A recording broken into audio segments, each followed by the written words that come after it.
in, we're talking about 9D.2 and 9D.3 today. Both are sort of 5 questions. They're both short and they both follow on from one another. And you could probably have all of this in one big exercise, but it's good to split it up a bit. We'll do D2 and D3 today. So we'll just get straight to the question. We're continuing on with that example we had. So we've got 40 students, so that's the size of our sample, 40 Year 12 students, and we've got an observed mean. So when we measured them, the observed mean is 178 centimetres, and the standard deviation of the population is 8 centimetres. Okay, so like you guys are a sample compared to the population in the whole. Okay, continue from the example. How many students would we need to sample to find a 95% confidence interval with a width of 2 centimetres? Okay, so at the moment, like if you do the 95% confidence interval based off this information, that's enough to generate a confidence interval. Okay, you can either do it using the formula, or you can do it straight on the calculator, putting in the information. From memory, we had between 176 is less than the mean, and then 178. Okay, that was the answer to our first question on 9D.1 when we're talking about confidence intervals. And so what does that mean? It means, from this sample that we've performed, we are 95% confident that the true mean is between here and here. Was it 180? 80, thank you. Yeah. Okay, now, who would like to take a wild guess and tell me what is the width of that confidence interval? 4 centimetres, yep, it spans 4 centimetres. It has a width of 4 centimetres. The distance from the lower end to the upper end is 4 centimetres. Okay, now we want to say, well, if we want to narrow that width down, okay, so that our margin of error, or the width of the confidence interval, is 2 centimetres. Okay, obviously we need to sample more people. We've said the more people you sample, the more accurate your observed mean is going to be. And so the question is now, N is, how many people do we need to sample to have this width of 2 centimetres? So this is how easy this calculation is. 2 times 1.96 times standard deviation is 8, and the width we want is 2 centimetres. Okay, so that's like just some hardcore number crunching there, isn't it? 2 times 1.16 times 8, divided by 2, and then squared. I've got 245.8, 246. Now this, so initially we only sampled 40 students, didn't we? So now look, and we had a width of 4 centimetres, but we said if we want a width of 2 centimetres, we need to sample like 8, or what's that, 6 times more, heaps more. And this, regardless of what the decimal place is, okay, it's always a whole number because you can never do half a sample. And regardless of what the decimal place is, you always round up.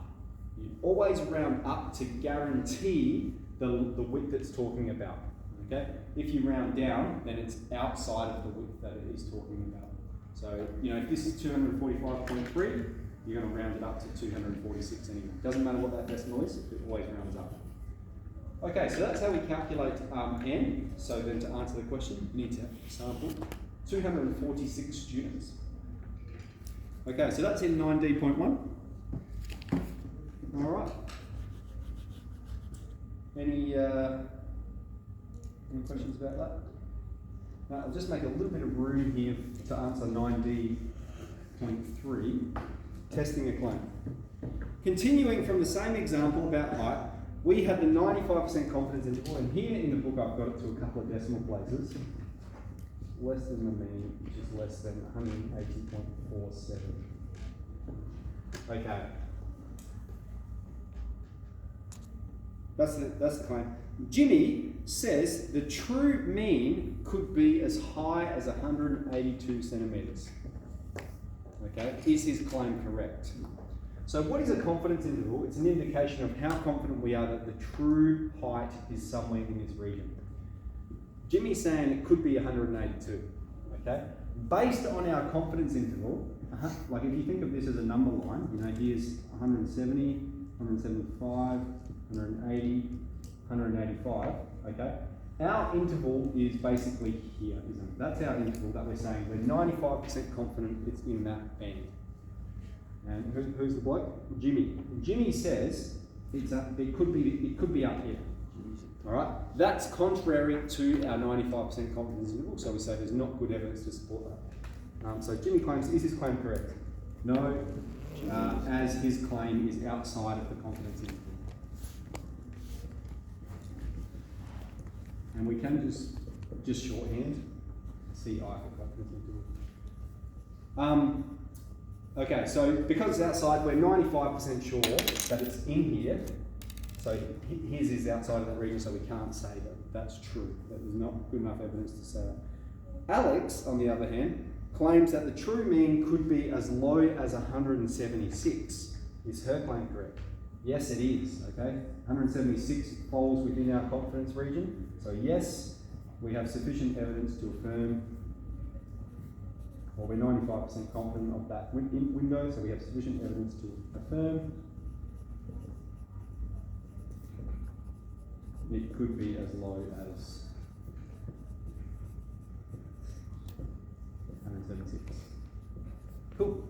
So when you're testing a claim, that's all you're doing, okay? You're going to be finding the confidence interval and then seeing, does this person's claim lie within the confidence interval or is it outside of the confidence interval?